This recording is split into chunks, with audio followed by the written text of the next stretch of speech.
Welcome to African American Conservatives, the soul of the conservative movement. I'm your host, Marie Strader. Please go to brightnews.com and follow us there.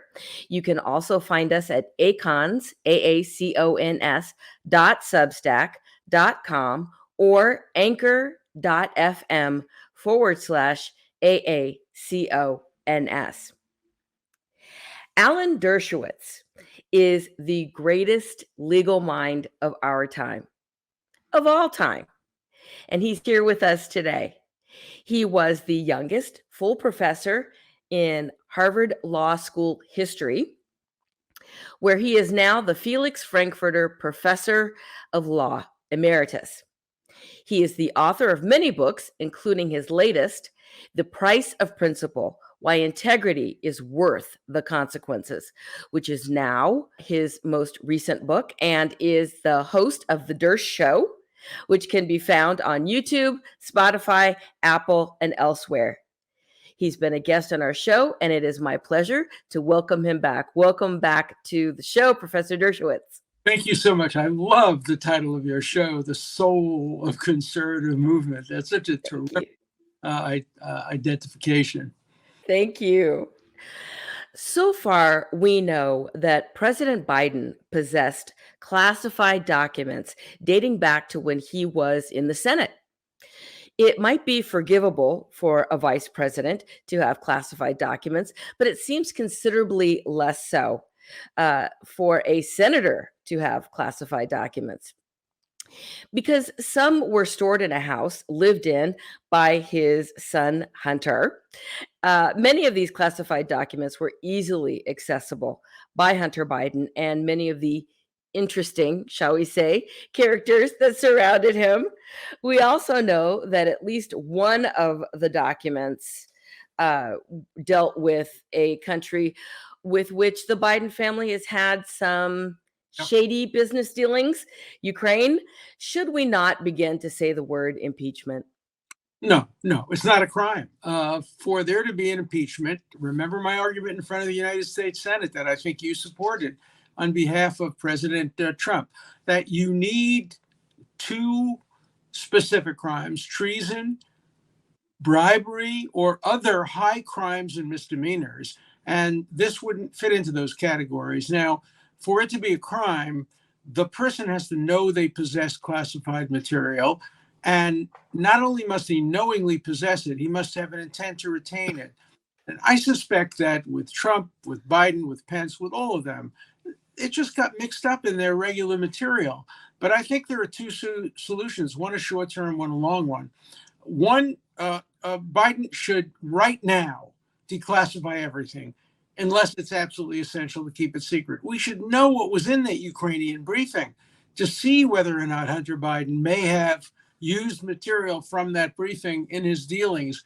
We can get to that. There's no secret now about a briefing about Ukraine years ago, and there's certainly no secrets in any of the Senate papers. They're old, they're anachronistic, and they're probably all in the public domain. So that's the short term. Let's declassify. But I have a long-term solution that will solve this problem for the future. When you walk out of a clothing store and you didn't pay, and they have a little tag on the pocket, and you try to walk out with it, or I try to walk out with it, what happens? It beeps. There's a very simple electronic method that can be used on every single piece of classified material. The classification stamp ought to contain electronic tracking devices so that no piece of classified material ever leaves the White House without the archives knowing about it, without the Justice Department knowing about it. And if there's suspicion that there might be material in other people's files, and I'm sure there is, I'm sure every president, every vice president has some material, you just go electronically and you search for it, and it goes beep, beep, beep, and you find it. And then you can solve the problem. You know, we can send a man to the moon. Why can't we solve the classification problem electronically and technologically? See, greatest legal mind of our time. I said it. That's a great solution. Now, we're going to put this on the screen in its entirety. But to summarize the United States Code, Title 18, Section 2071, made famous by former Harvard Law professor Lawrence Tribe, who argued it should be applied to Trump and anyone who conceals, removes, or destroys a record in the custody of the United States government can face fines or imprisonment and shall forfeit his office and be disqualified from holding any office under the United States. For whom was this statute intended to apply to if it doesn't apply to someone who essentially left classified documents in the hands of Hunter Biden? Well, we have many issues. First, you have the 14th Amendment. The 14th Amendment, following the Civil War, said basically that anybody who fought in the Civil War against the North is disqualified from holding office. Tribe and others have said that applies to President Trump. No, it doesn't. That applied to, General Lee, and it applied to Jefferson Davis, and it applied to people who fought for segregation and slavery and against the Union. It was never intended to apply to people who may have inadvertently had some classified material or may have declassified the material and not told people about it. It's a stretch. The statute doesn't apply. The Constitution doesn't apply. Let every American have the right to vote for or against Donald Trump. I voted against him twice. I have no plans to vote for him, depending on who he runs against, obviously. But as an American citizen, I have the right to vote either for or against him. And neither Professor Tribe nor bureaucrats in Washington should deny the American voter the right to vote for whoever they want. Now, you wrote that the progressive wing of the Democrat Party is anything but progressive on freedom of speech, due process, and other constitutional rights. If there is such a distinction between liberalism and progressivism, in that progressivism is more totalitarian, then should we be concerned that the Democrat Party itself seems to be increasingly more progressive, especially with the rise of such figures as Bernie Sanders, Rashida Tlaib, Pete Buttigieg, and AOC? Definitely, without a doubt. Now, let me be very clear. There's a big difference between liberals and radicals, or liberals on the one hand and progressives or wokes on the other hand. You're looking at a liberal. I'm a liberal. I support free speech. I support due process. I support all the traditional civil liberties. That doesn't mean that I necessarily lean left. I lean left on some issues. I lean right on some issues. Mostly I'm in the middle, but I'm a liberal. I believe in total freedom of speech, the marketplace of ideas. People on the radical left, whether you call them progressives or wokes or whatever you want to call them, are kind of on the road to totalitarianism. They know the truth. There's no need for dissenting opinions. There's no need for due process. We know that when a woman charges a man with an offense, he must be guilty. She must be telling the truth. That's part of the genetic makeup of men and women. So what do you need to have a trial? What do you need to have due process?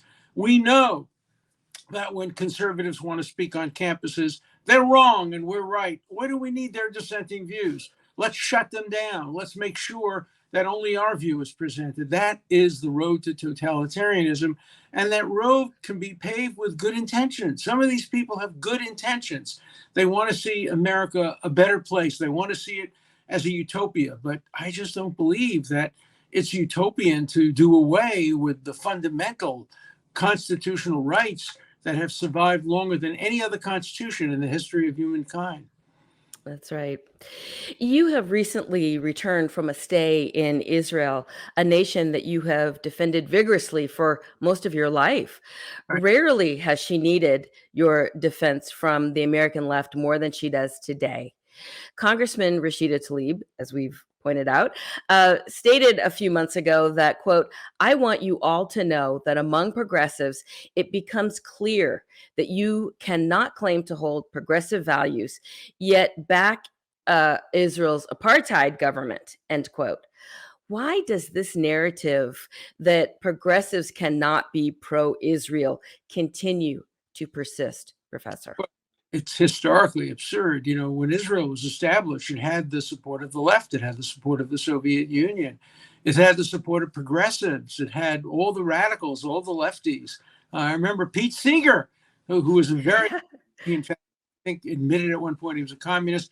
Pete Seeger, as part of his concerts, I went to his concerts. He used to sing Hava Nagila Hava. He loved Israel. And then what happened is Israel won the 1967 war. The Soviet Union broke with Israel over that war. And American left, starting with American communists, then moving to the American progressive left, just followed the Communist Party line in the Soviet Union.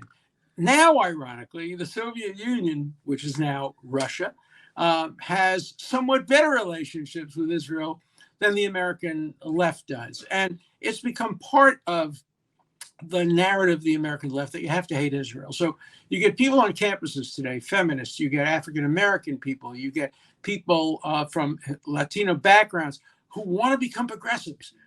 And they're told, no, if you support Israel, you can't become a progressive. Look what happened at the University of California in Berkeley. 14 clubs, sponsored by the state of California, because it's a public university, including the Black Law Students Association, the Gay Law Students Association, the Women's Law Students Association, have all said, if you support Israel, even just if you support its right to exist, you can oppose its policies. If you think it has the right to exist, you cannot speak about any subject at these clubs. So if I get invited, for example, to the African American Law Students Association, and they want me to talk about how I think the Supreme Court's going to come down on this affirmative action case that's now pending with regard to Harvard and the University of North Carolina, I cannot speak unless I take an oath saying, no, I reject Israel's right to exist as the nation state of the Jewish people. Unless I'm willing to take that oath, I can't speak at the Black Law Student Association, the Women's Law Student Association. I can't talk about abortion at the Women's Law School Association. I can't talk about gay rights at the Gay Students Association. And that's what's happened. It's become a litmus test. So for a lot of young students who want to become liberal, want to become progressive, want to join college organizations, want to support the environment, they can't unless they are willing to give up their support for Israel. It's bigotry. It's bigotry in the extreme, and it's a new form of McCarthyism. You know what's so crazy about that? I was born in San Francisco. I grew up in the Bay Area most of my life. I moved to Texas a couple years ago, but area, yeah. yeah, and for the cradle of free speech to have devolved into that is really, truly a tragedy. Well, let me tell you something that probably a lot of people don't know. I was there at the free speech movement. I was then a visiting scholar at Stanford, and I represented some of the people on the left who were part of the free speech movement at Berkeley. And then I went back and I revisited what I had done. And it was so clear to me that that free speech movement was never a free speech movement. It was always free speech for me, but not for thee. The people who were being oppressed at that point, whose speech was being denied, were people on the left. So it was so easy to say, oh, free speech for free speech. But as soon as free speech became an issue directed against conservatives, suddenly these very same people are in favor of censorship, are against free speech. So there's no such phony as a kind of free speech progressive who wanted free speech only for progressives and then says, no, when it comes to conservatives, we don't need it because we're right, they're wrong. I want to touch on something that you just said. You often speak about Senator McCarthy and McCarthyism. How did that impact your view of free speech? Very much so. So I went to college in 1955. I was a lousy student in high school, and I had to take a test at Brooklyn College, which was a free school. And mostly the kids who went there were people of color, people of Latino background, people of Italian American background, Irish American background. Most of us were either children or grandchildren of immigrants. It was a school that was free, so it was a place you went to if you couldn't afford to go to a paying college. And I became president of the student body at Brooklyn College, and I fought against McCarthyism. The administration was firing professors who had been communists in the 1930s. Now, remember, many professors who were communists in the 1930s, Mhm. communists because in Europe, the only alternative was to be a communist or a fascist. There were no centrist parties. So a lot of them became communists, and they were no longer communists, but the McCarthyites were trying to get rid of them.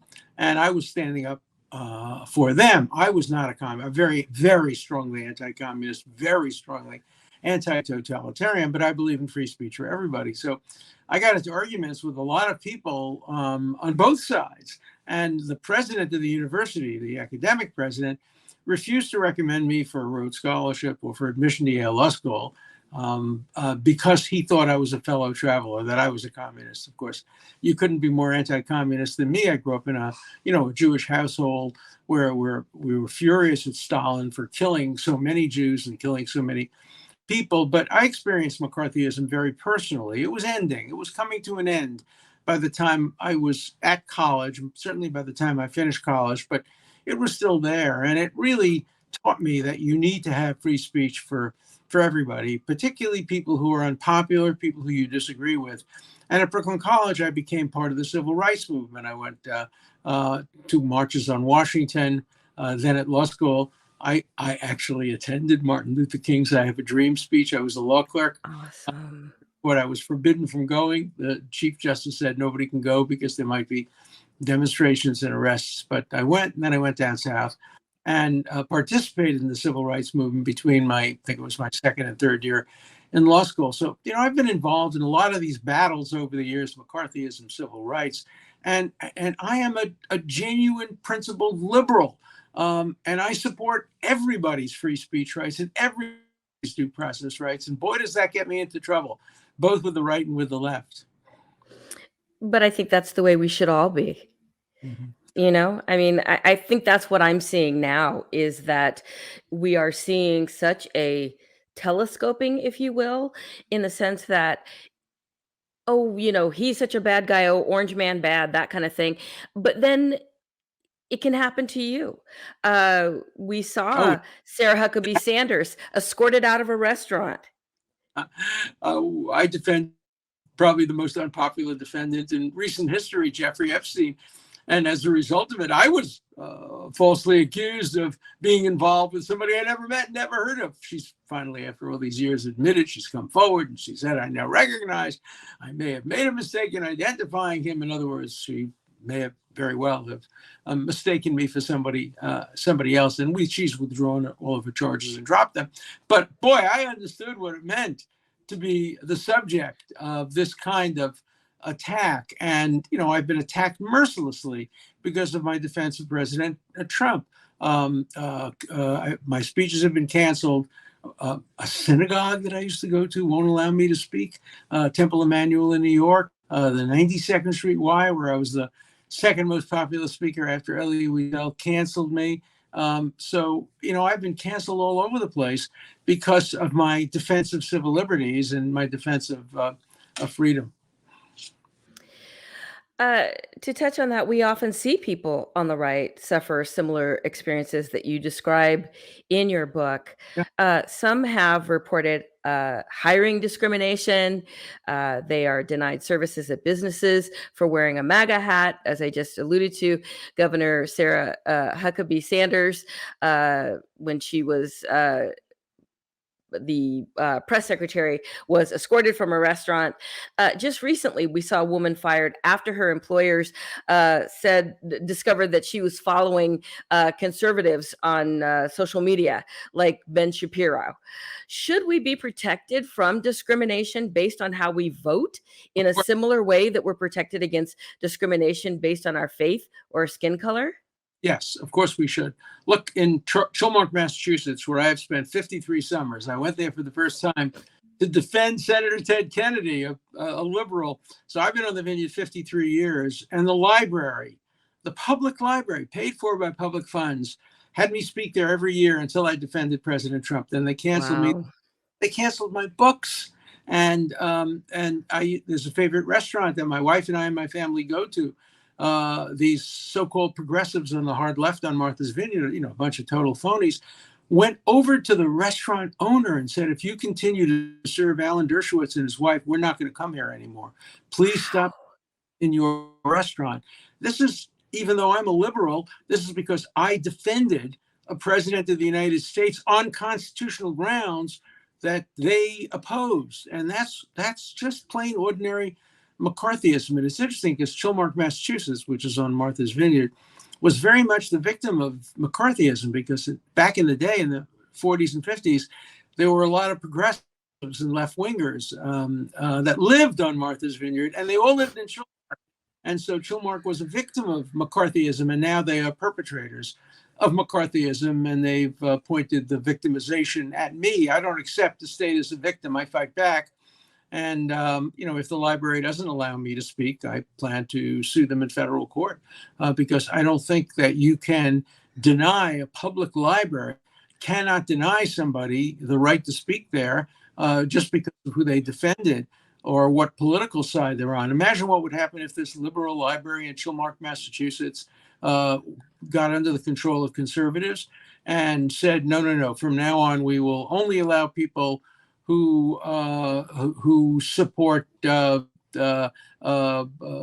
on abortion, or who support other kinds of things like that to speak. They would be an outrage. It's okay. Yes. If you ban somebody because they defended Donald Trump. The vast majority of people in Chilmark think that's a good thing. That's so crazy to me, because getting back to Berkeley, going to college is supposed to open your horizons and broaden your horizons. And as adults, we're supposed to be able to talk to people who hold different opinions and think, and hold discourse. And so it's surprising to me, I think, to see us get to this point. I have always enjoyed having you on the show. I've always enjoyed our conversations. And I know that you and I hold differing opinions on some things, and you're still a fascinating person. You're still someone interesting to talk to. I appreciate that. I used to love being on William Buckley's shows. He was the great godfather of academic conservatism. God and Man at Yale is a great, great book. And he and I disagreed about everything. And then we went out and we had a drink and we talked about it. And occasionally he would call me and say, Alan, I read one of your op-eds, I agree. Or I would call him and say, Bill, I actually heard you on television and I agree with what you said. People should be able to change their minds. It was the great Judge Learned Hand who once said that the road to tyranny is essentially paved by certainty. If you think you're so certain of your opinions, then you don't need dissent. That the idea of tolerance of other people's views is so important. And I think we're losing that. I think we're losing that to a sense of you got to be on my side in every way. And if you deviate one bit from it, you're now a traitor, and we will have nothing to do with you. And that's much worse on the left than it is on the right. And as a person who has a lot of friends on the left, it's appalling to me. I mean, I sat next to Caroline Kennedy, who is now the United States ambassador to Australia. She was seated next to me at a dinner party in Martha's Vineyard. And she said, if I knew you had been invited, I wouldn't have come. This is a woman who has to talk to the head of China and the head of Vietnam and Russia. And she can't abide the idea of being at the same dinner party with somebody who agrees with much of what she said, who worked for some members of her family, Ted Kennedy and Bob Kennedy and others. But she can't sit next to me because I defended Trump on the floor of the Senate. That's where it's come, and that's terrible. We were invited to an engagement party on Martha's Vineyard of friends, and then we got an email saying, Alan, you can't come because everybody will leave if they see you coming to our party. Carolyn, your wife, she can come, but Alan, you can't come. This is from friends, a student who I've known for 40 years, who had a concert every year that he sponsored, and I would sometimes speak at it. And it was about the 60s, and I would always have fun there. This year, he called and said, I can't invite you because if I invite you to the concert, it will be political. It will be social suicide on my part. Nobody will ever talk to me again or invite me to a party. And I said to him, then you ought to commit social suicide. That's what friends do. you don't abandon friends because intolerant people say they won't invite you to dinner parties. But that's not the way people are today. It's groupthink. They follow the crowd. And the crowd has now said that Dershowitz is unacceptable. So I'm unacceptable. I have new friends. I have real friends. That's okay. The toll it's taken on my wife, the toll it's taken on my children and my grandchildren, that's inexcusable. And I write about that extensively in my book, The Price of Principle, because it's a price not only you pay, but your family pays as well. And that's not fair. That is terrible. When I was appointed to serve on Black Voices for Trump, having grown up in the very liberal Bay Area and being a conservative, and not only a conservative, but a Black conservative, I got quite a bit of grief. And people that were very close to me, as close as my own family, people that I had grown up with, no longer spoke to me. And it's really sad because when I would take the time to talk to people one-on-one, if someone did approach me and say, I really kind of want to understand this because I don't understand it, they would find that, my my views are very nuanced on a lot of things. People would, on the surface of things, ascribe a certain set of beliefs to me just by hearing the word conservative. Or by the word Black. We share Yes. everybody. If you're Black, as who was it? I think wasn't it President Biden? Somebody who said, Yeah. if you're Black and you don't vote Democrat, there's something wrong with you. That is Yes. stereotyping. They do it to African Americans, they do it to Jews, they do it to women, they do it to Latino Americans. Look, we're individuals, we're human beings. We're entitled to come to our own conclusions. You are perfectly free to be a conservative, and I will admire you as much as if you were a liberal. I don't base my admiration on people's political views. And the idea that you're Black, you must be liberal, you're Jewish, you must be liberal, it's absurd. I have friends who are Cuban in Florida. They have the same thing. Most Cubans, when they came over because they suffered under Castro, were conservative. Now, some of them have become liberal, and they're regarded as traitors. No, if you're Cuban, you have to be a conservative. Well, maybe you do have to be anti-Castro, but that doesn't mean that you have to accept a particular point of view. That, each of us is a human being first. I mean, for me, I was very far away from Martin Luther King. I was way, way on the outskirts of the crowd. And some of the speakers before him were a little bit boring. But when he got up there and he said, I have a dream that someday my children will be judged by the content of their character rather than the color of my skin. I had tears coming to my eyes because that's what I was fighting for all of my life. I didn't want to be judged because I was a Jew and my grandparents were from Poland. I wanted to be judged because of my accomplishments and my abilities, not the abilities or inabilities of other people of my background. And that was Martin Luther King. And it was a remarkable moment for me and for so many people who grew up in the same background and environment as I did, regardless of color, race, identity, ethnicity, etc. It was a message for all humankind.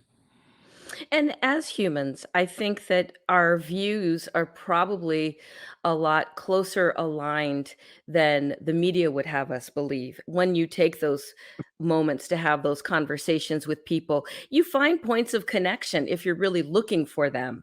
Yeah. And so that's a tragedy, I think, the price of principle, as you describe Yeah. in your book. You said in response to the recent rally in Israel in protest of the Netanyahu government's plan to overhaul the Israeli Supreme Court that you had been in Tel Aviv that night, and that had you been in Tel Aviv that night, you would have protested as well. Why so? Well, first, I was in Israel for 5 weeks. Just before that, I had an opportunity to speak to my old friend, Bibi Netanyahu. Bibi and I go back to the very early 1970s, and we had a frank discussion. Bibi and I have been close friends for all these years, and we disagree as often as we agree, but we always hug each other when we finish our conversations. And here's an area where I disagree with him. I do think that the Supreme Court has been a bastion of defense of minority rights. And sometimes the minorities are Arabs, sometimes they're Orthodox Jews, sometimes they're atheists, sometimes, they're Russian Jews. But the province of a Supreme Court, the role of a Supreme Court, is to tell the majority that it doesn't always win, that no matter how many people want to establish Christianity as the official religion of America, the First Amendment says you can't do it. No matter how many people want to ban hate speech, the First Amendment says no, you can't do it. And the Israeli Supreme Court, even though it lacks a written constitution, has for years said to the majority, no, you just can't do that. I'll give you an example. One of the very, very, very conservative right-wing members of the new Netanyahu government, who I met with when I was in Israel, I met with people on the right, people on the left, people on the center. One of them had made a suggestion that because when Palestinians throw rocks at Israelis, they're more likely to want to kill them than when Israelis throw rocks at Palestinians. So therefore, the rules of engagement ought to be different, and the army ought to be freer to shoot lethal weapons at Palestinian rock throwers than at Israeli rock throwers. Now, that is so racist and so Wow. and so illegal. You can't have different rules of engagement based on ethnicity or race. That's the kind of thing the Supreme Court of Israel would strike down. And even if the majority of Israelis, which I don't think they do, but even if they did support that, there's only so far you can go. You can't deny people their basic rights, and that's what the Supreme Court does. So I'm prepared for compromise on a number of issues in Israel on the Supreme Court, but on the core issue of human rights, civil liberties, free speech, due process, I do think, like in the United States, the Supreme Court should have the last word. Itamar Ben-Gvir, Israel's new public security ministry, seems to be the most controversial figure in Prime Minister Netanyahu's new coalition government. He's a fan of convicted terrorist Rabbi Meir Kahane and has banned the display of the Palestinian flag in public places and wants to relax open fire regulations to allow soldiers more leeway to shoot those who present a perceived threat, as you've just alluded to, such as a Palestinian holding stones that can be thrown at Israelis, as you've just alluded to. Politics make for strange bedfellows, but do you think that Ben-Gvir will prove to be too strange a bedfellow for Prime Minister Netanyahu? When I was in Israel, I went out of my way to see Ben-Gvir. People said, no, you shouldn't see him. You shouldn't legitimate him. No, I don't believe that. I did represent Meir Kahane, even though I disagreed with him. I was his lawyer, and I spoke to him just 2 days before he was assassinated. But I met with Ben-Gvir. We spent over an hour together. Very, very bright, and he's very, very right-wing. And we fundamentally disagreed. And I also spoke to Netanyahu, and Netanyahu assured me that he would never allow anything that was racist, sexist, anti-civil liberties to enter into his government, that he would try to be a barrier to some of the proposals of Ben-Gvir. Some of Ben-Gvir's proposals are perfectly reasonable, but not the ones you just mentioned. Palestinian flag. Look, I defended the right of Palestinians to fly their flag in the Harvard Yard, even though obviously I'm very pro-Israel, but I believe in free speech, and let the Palestinians fly their flag. Let them have their speeches. Let's compete in the marketplace of ideas. And when the Palestinians put up their flag, I went and I debated them right there and then. And I talked about what a terrible person Yasser Arafat was. They were praising Yasser Arafat, and I was attacking him.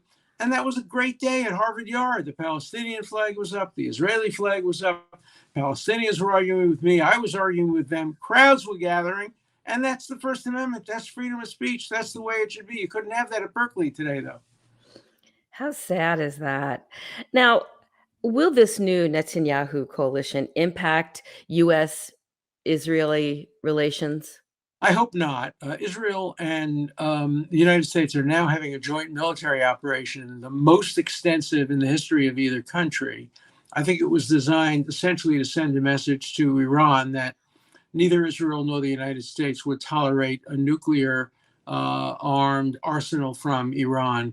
So militarily and in terms of intelligence, Israel and the United States are very, very close together. Look, there will be disagreements, particularly about the settlements, about the West Bank.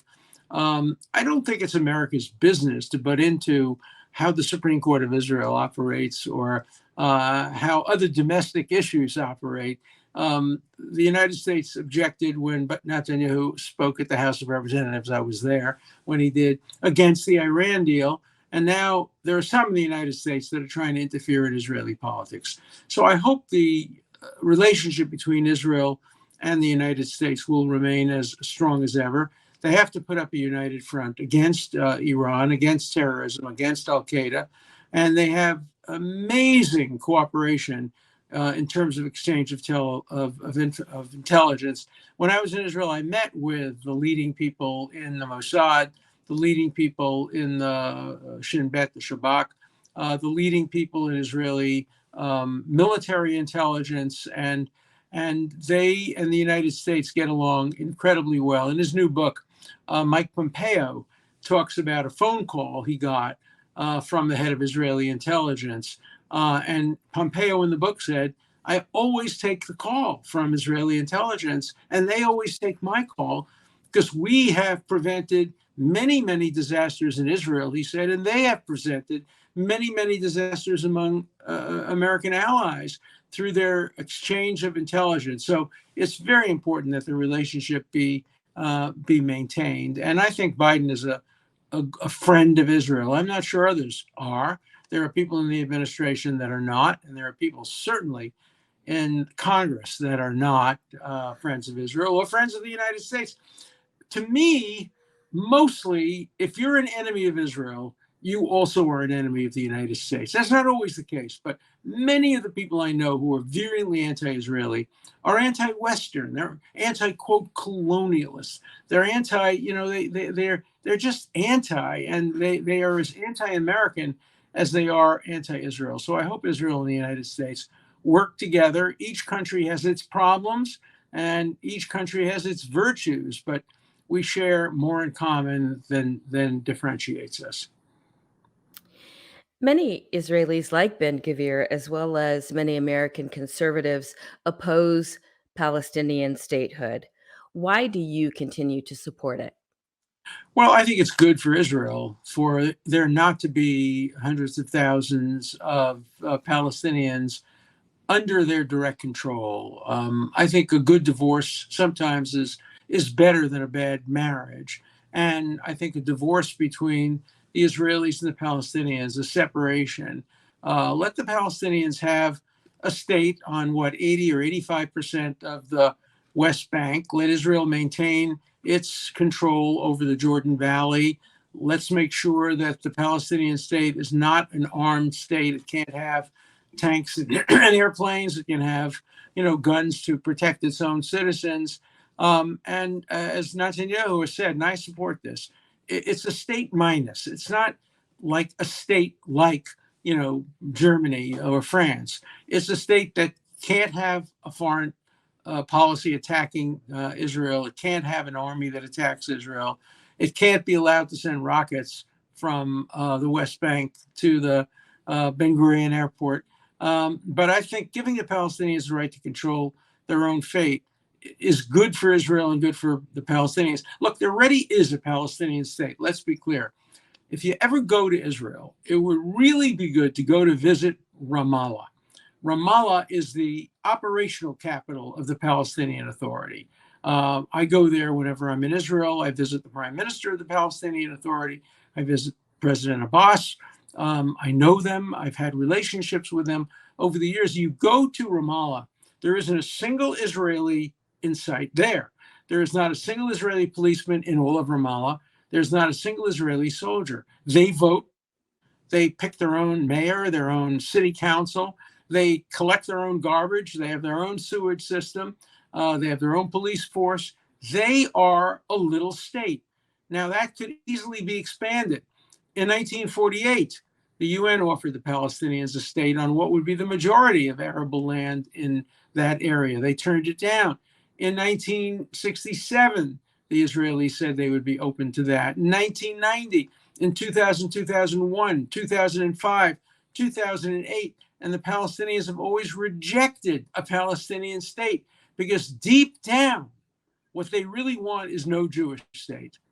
They want no Jewish state more than they want there to be a Palestinian state. And remember, too, Israel is not only a Jewish state, it's 20% Arab, most of whom are Muslim. It has a significant Christian population, a significant Russian Orthodox population. It's a multiracial society. You go there, Miss Israel was this gorgeous, magnificent, beautiful woman from Ethiopia, Black woman from Ethiopia. Some of the leaders of the army now are Ethiopian Jews, African Jews. It's a real mixture of people, of Sephardic Jews, Ashkenazi Jews, atheists, secularists, very religious, somewhat religious. It's a complete mosaic, and it has more diversity than almost any other country I've ever seen. And the idea of calling it an apartheid state, I have been to South Africa. I was one of the lawyers for Nelson Mandela. We tried to arrange a prisoner exchange. I worked with the ANC. I know what apartheid is. Apartheid is a very tiny percentage of white population from abroad trying to control the lives and destinies of the vast majority of people who are Black Africans. That's what apartheid was. And thank God it was destroyed forever. And Israel has nothing in common with South African apartheid. In The Price of Principle, your new book, you called critical race theory, or CRT, quote, a propagandistic theory, end quote. Would you expand upon what you mean by that? Sure. The man who really invented critical race theory was himself a very thoughtful colleague of mine at Harvard Law School, and wouldn't recognize what today has become called critical race theory. The first thing about critical race theory is it's not critical of race theory at all. It doesn't allow criticism. It's propaganda. It's just presenting one side of every issue. It's not an element that helps diversify academically and intellectually. I think there's tremendous amount of opportunity to teach students, Black and white students of every race, all about Black history. It's so important to the history of America, so important to the history of the world, the contributions that African Americans and other Black people and people of color have made to America is immeasurable. And that ought to be taught, but it ought to be taught in a historical, neutral fashion, equal criticism of all sides. You can't teach that every white person is a racist. Teach all of these absurd things that see everything through the prism of race. It's the opposite of Martin Luther King's dream. That is absolutely right. And as someone who's biracial, it's very hard because that means half of me has to blame the other half of me for every societal ill. I mean, what do you do? Yeah. So, and absolutely. We are seeing an increasing around the world of people who are biracial, multiracial. Race is eventually becoming a less significant factor biologically as it becomes a more significant factor politically, and it creates a cognitive dissonance in you as a person, but in the country as a whole. That is absolutely right. Now, also in your book, The Price of Principle, you write that one of the events that resulted in you being canceled was defending President Trump, as we've discussed. Why was defending Trump so offensive to lifelong friends when you had already defended or were associated with the defense of people like Harvey Weinstein, Claude Van Bulow, and O.J. Simpson? Or much more. I defended some of the worst people in the world. I've defended mass murderers, people who are accused of mass murder. I defended a young man who got the death penalty for killing a group of 9 people, lying them flat on the ground. I defended 2 young boys who were accused of killing a whole family, including of soldiers. I have defended some of the worst people in the world. And don't hold that against me. That's like saying you should be critical of a doctor who has treated some of the sickest people in the world. That's our job, or a priest who has given, blessing to some of the worst people in the world, the job of the lawyer, or an interviewer who has interviewed some of the worst people in the world. So I have represented some of the worst. I've also represented some of the best people in the world. I represented Anatoly Sharansky. I represented dissidents in the Soviet Union. I represented dissidents in China. I've represented, great human rights activists around the world. But Trump was different, because people really thought that Trump was worse than any of these horrible killers or criminals. And I was never canceled for defending these other people. I was criticized, but never canceled. And it was only Trump that caused that, and still causes it. I mean, it still causes it. And it tells you where we are as a country today, how divided we are, that we can't defend somebody's right.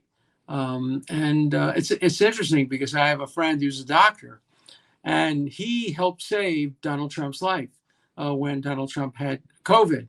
And he got a little bit of criticism, but not anything like my criticism. And so being a lawyer is different, because, you're standing up in front of the United States Senate, and you're standing up on behalf of the Constitution, but in the name of somebody who people who have known me for years just hate and despise. And so they turned it against me. Wow. Now, another question that you address in The Price of Principle is whether America is a systemically racist nation. Yeah. Would you take us through why you believe that it is not? Well, I think it's a systemically anti-racist nation. It was a systemically racist nation, of course, during slavery, of course, during Jim Crow. Even when I was growing up, my wife comes from Charleston, South Carolina. She remembers drinking fountains that had the sign, colored people only, or white people only. We were a systemically racist country. But since Brown versus Board of Education, and certainly since many of the years following that, we have turned from a systemically racist country to a systemically anti-racist country. Today, anti-racism is a very prominent aspect of American life in universities and corporations. The pendulum has swung very, very widely. All forms of discrimination based on race have been outlawed, and people are appropriately condemned when they engage in racist activity. That doesn't mean there's no racism. There's plenty of racism. We're a systemically anti-Semitic country as well, and there's plenty of anti-Semitism. When I was growing up, we were a systemically anti-Semitic country. A Jew couldn't go to country clubs. A Jew couldn't live in certain neighborhoods. A Jew couldn't work in certain corporations. That's all changed, and it's all changed with regard to African Americans as well. Plenty of racism left, plenty of anti-Semitism left. Let's fight it, but let's not exaggerate and say that the bigotry is systemic. It's not. It's the anti-bigotry that's systemic, and the racists have to confront the government now. The government's on the right side, and the racists are on the wrong side. That is absolutely succinctly put. I couldn't agree more. I am scheduled to be on a television show this week where we're going to be discussing reparations. And one of the issues that I feel very strongly about is that, and I'm not for reparations, by the way. I believe that we are living in a country in a time when nothing is withheld from me because of my color. I may have interactions, as you pointed out, with people who hold some racist views, but I can go to any college that I want to. I can walk into any restaurant that I want to. I can sit in the front of a bus. I don't have to drink at a separate fountain. I don't have to go to a separate restroom. Those sorts of things don't exist anymore. And so this argument that we are systemically racist is absolutely patently false. Oh, I agree. And it for people to say it shows a failure to understand change. People have also said, oh, we're worse off today than we were in the 40s and 50s when it comes to race. No, That just is, I'm old enough to remember that those were not the good old days. There was blatant racism and bigotry. Look, take the situation with women. When I was growing up, women were systemically discriminated against. Ruth Bader Ginsburg had to get a job as a secretary. I was first in my class at Yale Law School, editor in chief of the Yale Law Journal, and I was turned down from 33 out of 33 Wall Street firms. I only got one interview, and that was just a cosmetic. Then my son graduated Yale Law School 25 years later. He got job offers all over. The same thing was true with my African American friends. They couldn't get in the front door in the 1950s of a law firm, and today they're welcome. So recognize progress where it occurred, fight against continuing injustices, never be satisfied, never be content with what you have, always try to get more and better and improve the country, but don't deny history and don't deny change. And you know what's interesting about that is one of the other arguments I have about that is to see how BLM has squandered all of the money that they amassed after the death of George Floyd. I had hoped that I would see more scholarships to HBCUs and more ways for Black people to work from the inside out in the system, where we would have more Black judges, more correctional officers, more wardens, more police officers, more, everything working within the system to make the changes, because I think that's where real change happens. Look, I agree. I think that, it was Eric Hoffa, who was a great philosopher, who once said, every cause becomes a movement. The movement then becomes a business, and the business then becomes a racket. And that's happened to so many good causes. The money, becomes too attractive, etc. And it's so important. Look, it's so important for us to recognize the injustices that have existed in our criminal justice system for years, and the injustices that have existed on the streets when it comes to particularly young Black men. But let's cure it. Let's stop it instead of trying to just turn against each other. For me, the worst example of this is Kim Potter. I don't know if you know the story. Kim Potter was a very distinguished, very celebrated and honored white police woman in Minnesota, in a city called Brooklyn, Minnesota. I come from Brooklyn, but not in Minnesota. And she was a great cop. And she was chasing a young Black man who had a record, and she arrested him with her fellow other policemen, and the kid escaped and got to the back of a car and tried to drive off with a policeman hanging on the side and other people in front who he could have killed. So Officer Potter did the right thing in her mind. She believed she was pulling out her taser so she could tase this young man and stop him from escaping. And she made a horrible, tragic, terrible mistake. She pulled out her revolver. Everybody admitted. Nobody claims it was intentional. And she shot and she killed this young man. Horrible, horrible tragedy. Probably should have lost her job. She shouldn't have made that mistake. It was negligence. 2 years in prison. 2 years in prison. No bail. Voluntary and involuntary manslaughter both. That is an abuse of the criminal justice system. And it was a result of the Black Lives Movement. It was an overreaction. The pendulum swung too far. What Chauvin did was, of course, horrible, inexcusable. He deserves every minute of imprisonment he gets. And that, the policeman who killed him with his knee on his neck. But to make a comparison between that and a woman who makes an honest mistake is just overcriminalization. Look, we're seeing the same thing happen now with Alec Baldwin, who made a tragic mistake. But I'm against the overcriminalization without regard to race, without regard to gender. Accidents are accidents, and they ought to be punished civilly, not criminally. We agree. And as I said, it's so interesting because when you talk to other people, you find these points of connection. As a conservative, I am staunchly pro-life. I am completely against abortion, but I'm also against the death penalty. I'm consistent on the issue of life. I believe that Very, very few people. I've written about that. You are a remarkable and a remarkably principled person, because the vast majority of people I know who are pro-life are pro-death penalty. And you've taken a, I agree with your view. Look, I am pro-life too. I am pro-life of the mother and pro-life of the fetus.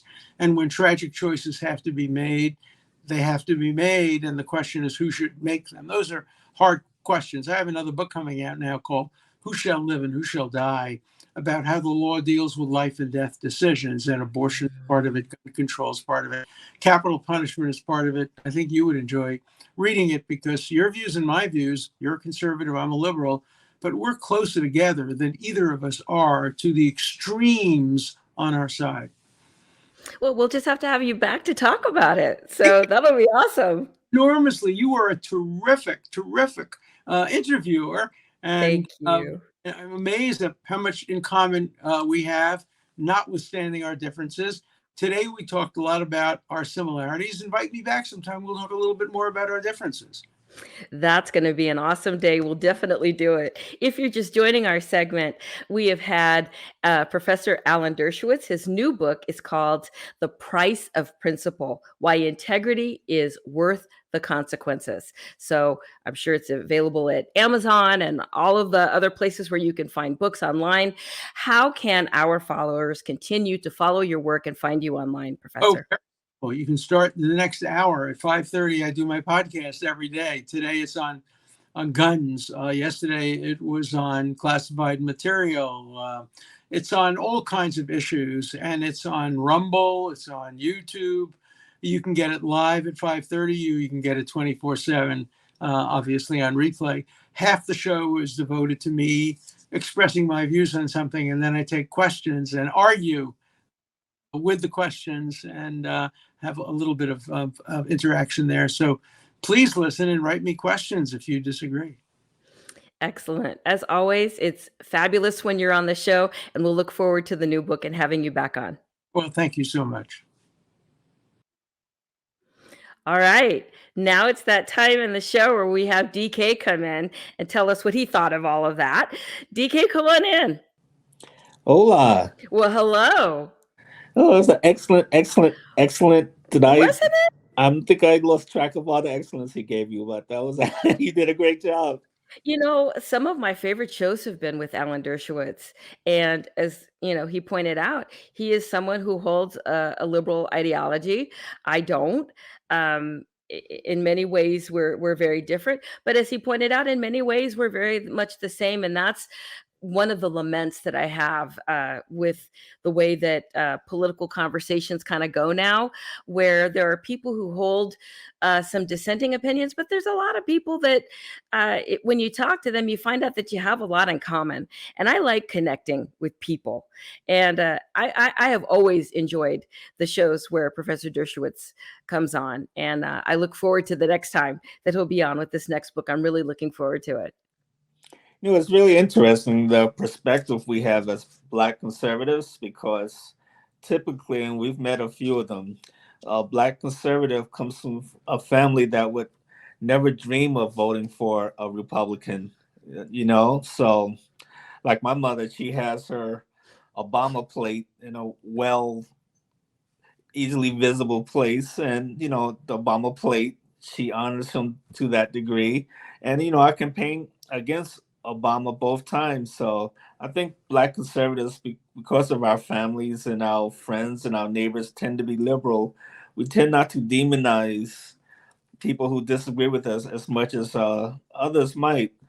But on the other hand, like you mentioned with Alan, we tend to take a lot more heat for being a Black conservative than we would if we were, you know, the typical white conservative. So we have different perspective. We get it both ways. You know, I could see both sides of the argument, and it was a great point.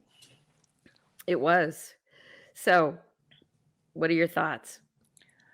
I wanted to talk a little about that whole Florida skerfuffle about you saw the headlines like I did. Ron DeSantis is going to ban the teaching of Black history in high schools and all these over-the-top headlines. And I kind of stayed silent about it for a while because I knew that seemed a bit extreme for like anyone.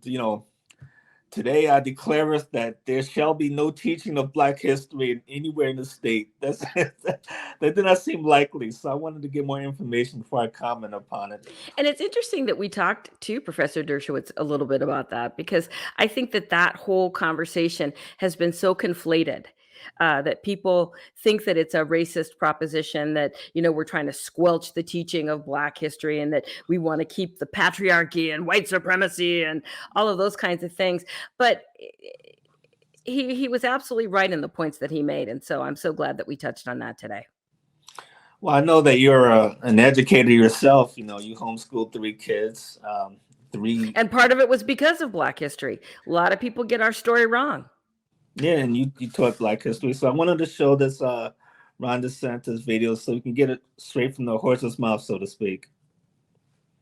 On the AP African American Studies course that was rejected by the state, been a lot of criticism of that move. People saying, this is exactly what we were fearing with the individual freedom bill. I don't know if you or the commissioner could maybe expand a little bit more about what was in that course. I think so. As you know, in the state of Florida, our education standards not only don't prevent, but they require teaching Black history, all the important things. That's part of our core curriculum. This was a separate course on top of that for advanced placement credit. And the issue is we have guidelines and standards in Florida. We want education, not indoctrination. If you fall on the side of indoctrination, we're going to decline. If it's education, then we will do. This course, so when I heard it didn't meet the standards, I figured, yeah, they may be doing this here. It's way more than that. This course on Black history, what's one of the lessons about? Queer theory. Now, who would say that an important part of Black history is queer theory? That is somebody pushing an agenda on our kids. And so when you look to see they have stuff about intersectionality, abolishing prisons, that's a political agenda. And so that's the wrong side of the line for Florida standards. We believe in teaching kids facts and how to think, but we don't believe they should have an agenda imposed on them. When you try to use Black history to shoehorn in queer theory, you are clearly trying to use that for political purposes. Governor, one of the AP studies that course parts have been listed as concerning is the topic of movements for Black lives. Can you describe what about that is concerning, as some people are calling Black history inferior? Is that part of the? So if you read actually what's in there, they're advocating things like abolishing prisons. Now that's a radical political position. You're free to take that in your own life. I don't think very many people would think that would actually work. But how is that being taught as fact to be able to do that? And I also think it's not fair to say that somehow abolishing prisons is somehow linked to like Black experience, that that's what Black people want. I don't think that's true at all. I think they want law and order, just like anybody else wants law and order. So that is more of ideology being used under the guise of history, and we want to do history. That's what our standards for Black history are. It's just cut and dried history. You learn all the basics, you learn about the great figures, and I view it as American history. I don't view it as separate history. We have history in a lot of different shapes and sizes. People that have participated to make the country great, people that have stood up when it wasn't easy, and they all deserve to be taught. But abolishing prisons, being taught to high school kids as if that's somehow a fact, no, that's not appropriate. You gotta love Ron DeSantis. He is so cool. So at the heart of the matter is that despite the headlines we've been seeing this last week, African American studies is very different from African American history. African American history, you learn about slavery, Blacks during the colonial period, Blacks, how we survived during the Civil War, Reconstruction. Yeah. The Civil Rights Movement, Jim Crow. We learned about people like Martin Luther King, Harriet Tubman, Booker T. Washington, Frederick Douglass, and so forth. African American studies covers a lot of that, but they add what's important to their progressive agenda. You heard DeSantis mention a few of those things, abolishing prisons. You learn about queer theory. You learn about white supremacy. You learn about police brutality. You learn about CRT, those kind of issues, and of course we learn about anti-capitalism, teaching race or climate are the two most common areas in which teachers try to promote a Marxist agenda. You talk about reparations or the fuel emissions, fossil fuels. They're both designed to draw the audience to an anti-capitalist, pro-Marxist conclusion. And if you look at the syllabus for these African American studies classes, it's really telling, because in those study classes, you have to read the 1619 project, race, how to be an anti-racist, or white fragility. But you never see authors like Alan West or Thomas Sowell or Shelby Still or Walter anything related Williams. to Clarence Thomas or Ken Walter Blackwell. Williams. Yeah.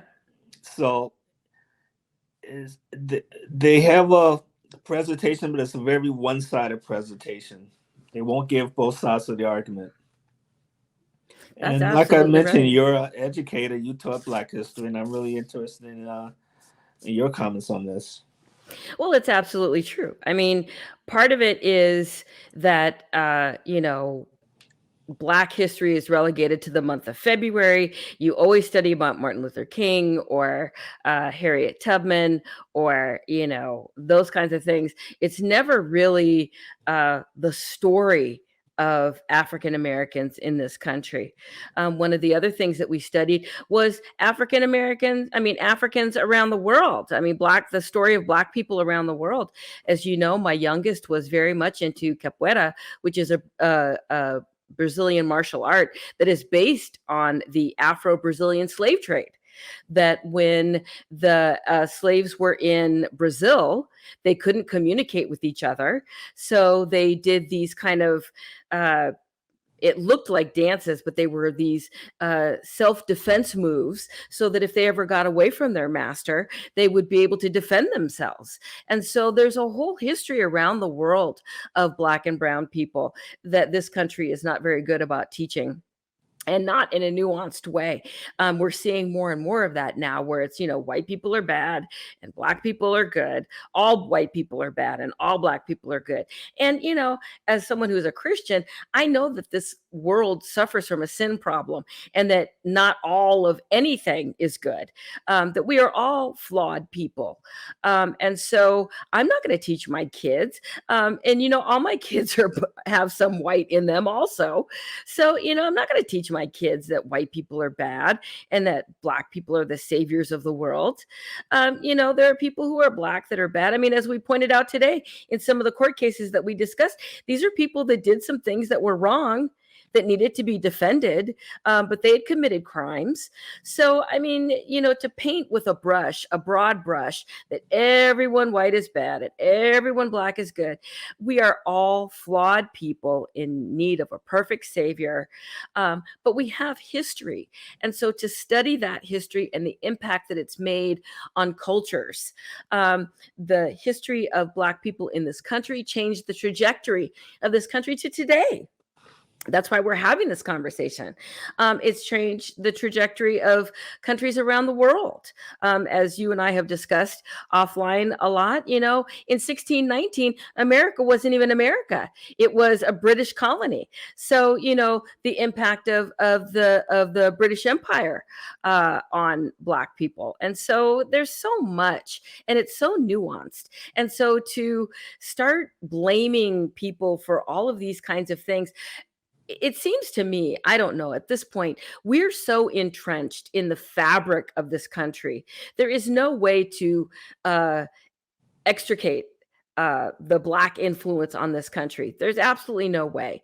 So why don't we move forward and try to find ways to address some of the problems that we still face, as we discussed with Professor Dershowitz? I mean, having more people in the criminal justice system who are of color, having more people, in all of these professions that can address some of the concerns. There's always been a I don't know the best terminology to use, but community policing in the Black community. There's always been suspicion, and there's always been kind of bad blood. So why don't we address some of those things? I've seen some really unique ways to try to address some of that. So let's talk about those kinds of things, because on the left, we've got all of these people flooding our border, right? And people are like, "Oh, but they're leaving these tragic lives, and we need to integrate that and all of those kinds of things." It seems to me that there's kind of a similar story here. We're all here now, right? And if immigration is so bad, let's fix what's wrong. It's the same with the Black community. If there are so many problems, let's fix the problems. But hating a group of people just because of their skin color is not the answer. Well said. So we're going to wrap up another great episode of African American Conservatives. I'm going to remind you to go to anchor.fm/AACONS. You can also go to brightnews.com, the YouTube channel there. We would love to see you subscribe. There are a number of great programs on Bright News, and this is one of them. So please subscribe. And also you can find our commentary at AACONS.substack.com. Until then, it's Marie, DK, with African American Conservatives, the soul of the conservative movement.